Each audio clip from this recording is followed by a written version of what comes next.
आप कर सकते हैं कि नहीं? बोलिए। छोटी सी चीज़ है, जो रोटी आप खा रहे थे उसी में से 2 रोटी पत्नी से कहना है, भाई साहब आए हैं, इनके लिए भी 2 रोटी लगा दीजिए। वही दाल सब्जी है, इसका एक फ़ायदा ज़बरदस्त होता है। वैसे तो तुम्हारी पत्नी तुमको उबली हुई दाल देगी, लेकिन अगर तुमको पता चले पत्नी को आदत है इनकी ख़राब है, कोई ना कोई मेहमान ले आते हैं, तो मेहमान के सामने इज्जत खराब ना हो, इसलिए तुमको भी रोज़ दाल मखनी मिलेगी। ये भी एक कमाल है। बोले पता नहीं हमारे श्रीमान जी कब किसको घर में ले आए और दूसरों के सामने नाक कटे, अरे इनके यहाँ तो पुराने दही के साथ बासी रोटी खाते हैं, छिछी। तो ऐसी बात ना हो, इसलिए क्या किया जा सकता है, तो पत्नी भी सोचेगी कि भैया घर में 2 अच्छी सब्जियां बनाने दो और उसके पुण्य से तुमको भी अच्छा मिलेगा। फायदे की बात है कि नहीं है? जबरदस्त फायदे की बात है। तो जहां जो परिस्थिति मिले, भोजन के समय पर आपके भोजन का समय है तो किसी और के भी भोजन का समय है, आपके नाश्ते का समय है तो किसी और के भी नाश्ते का समय है। बस पुण्य का बंध करते चलो। शाम को गुरु जी के साथ विहार करके पहुंचा, पता था कोई नहीं पहचानता है, कोई मदद नहीं करेगा, क्यों पूछेगा ब्रह्मचारियों को, क्योंकि महाराजों की सेवा तो हो जाती है, महाराजों की सेवा हो जाती है ये कह कर के, अरे महाराज हैं, महाराज के लिए आओ भगत, सब मिल जाएगा। लेकिन ब्रह्मचारियों को कोई नहीं पूछता। ब्रह्मचारी जी होंगे, अरे भैया वो भी अपने घर का सपूत और राजकुमार है, वैराग्य के मार्ग पर चल रहा है, हमने महाराज को अच्छे से आहार करा दिया, अब जवाबदारी थी कि ब्रह्मचारी जी घर के अंदर रहते हैं तो उनकी भी पूछ परख कर लो, भैया जी आपका भोजन हुआ कि नहीं। सुबह तो जैसे तैसे हो जाए।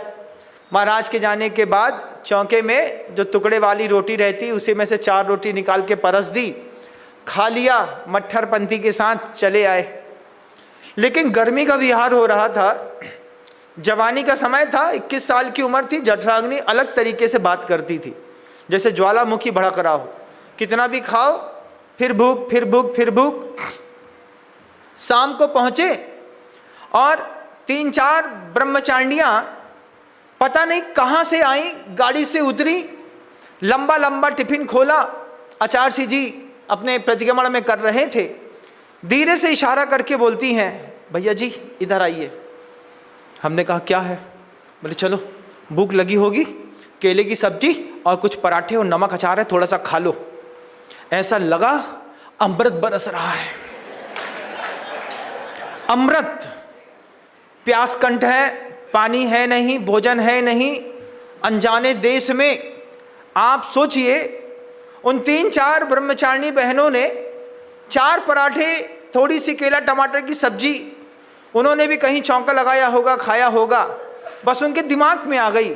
शाम को भी ब्रह्मचारी लोग चलते हैं, उनको कौन पूछेगा, तो अपन लेके चलते हैं। उन्होंने 15-20 पराठे, थोड़ी बहुत सब्जियां थी, 8 ब्रह्मचारी थे। 8 के 8 ब्रह्मचारी भोजन पे ऐसा टूटे तो ठीक, लेकिन उसके बाद जो दिल से दुआएं निकली, दीदी तुम धन्य हो। क्या है ये? सफर में निकलो, पुण्य बंध का नियम साथ में लेके चलो। मैं पुण्य बंध कहीं ना कहीं तो करता चलूंगा। तुम्हारे कर्म का उदय कैसा भी चल रहा हो, क्योंकि उदय तो कर्म का चल ही रहा है, लेकिन महाराज पुण्य का बंध किसी भी परिस्थिति में, आप यहाँ से कहीं पर भी जा रहे हो, सफ़र करने के लिए जा रहे हो ना, सफ़र में निकलिए, 4 ठंडे पानी की बोतलें और एक्स्ट्रा लेकर के निकलिए। कभी रास्ते में किसी को ज़रूरत पड़ जाएगी, अपने पीने के अलावा 5 लीटर पानी अतिरिक्त लेकर के बस में चढ़िए। अपने पीने के अलावा 5 लीटर पानी ट्रेन में लेकर के चढ़िए।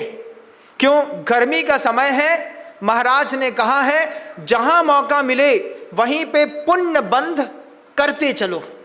ट्रेन में बैठना, सामने तुमको मिलेगा कोई कश्मीर से निकला होगा, कन्याकुमारी जा रहा होगा, 2 दिन से ट्रेन पे बैठा बैठा सफ़र कर रहा होगा। उसने सोचा नहीं होगा कि यहाँ पर जैनियों का भी चढ़ाव होगा।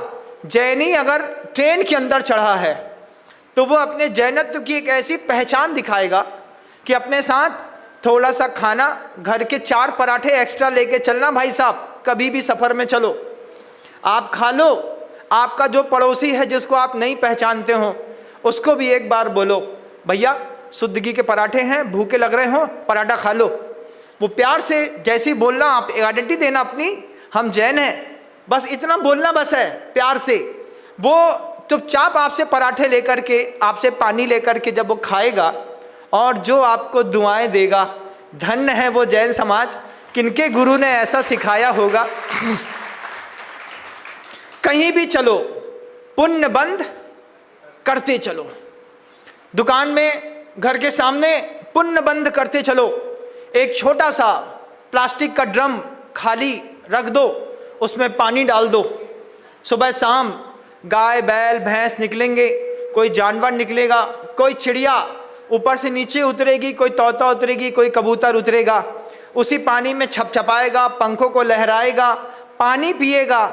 4 महीने 3 महीने का 100 दिन का नियम लो कि पानी के माध्यम से मैं लगातार पुण्य बंद करता चलूँगा। नहीं है? गाय हैंडपंप कैसे चलाएगी? उसको भी प्यास लगी है। ये बात जहाँ तक चली जाए, जितने लोग इस बात को सुन लें, बस इतना संकल्प कर लो, हमारा इतना बड़ा महल है, इस महल के बाहर मैं पुण्य बंद की प्रक्रिया चालू रखूँगा। मैं गाय के लिए एक छोटा सा नीला ड्रम काट करके या फिर कुछ दूसरा पात्र रख दीजिए, जिसमें गाय बैल भैंस कुत्ता बिल्ली पंखी कोई भी जीव आए पानी पी सके ठंडा। दिन में 2 बार तुमको करना क्या, बोरिंग का पानी एक छन्ना लगा करके छान देना है, छने पानी पिलाने का पुण्य बंद होगा। गायों को गर्मी में देने का पुण्य बंद होगा। साथ ही साथ 100-100 रुपए के 2 मटके घर के बाहर और रख दीजिएगा।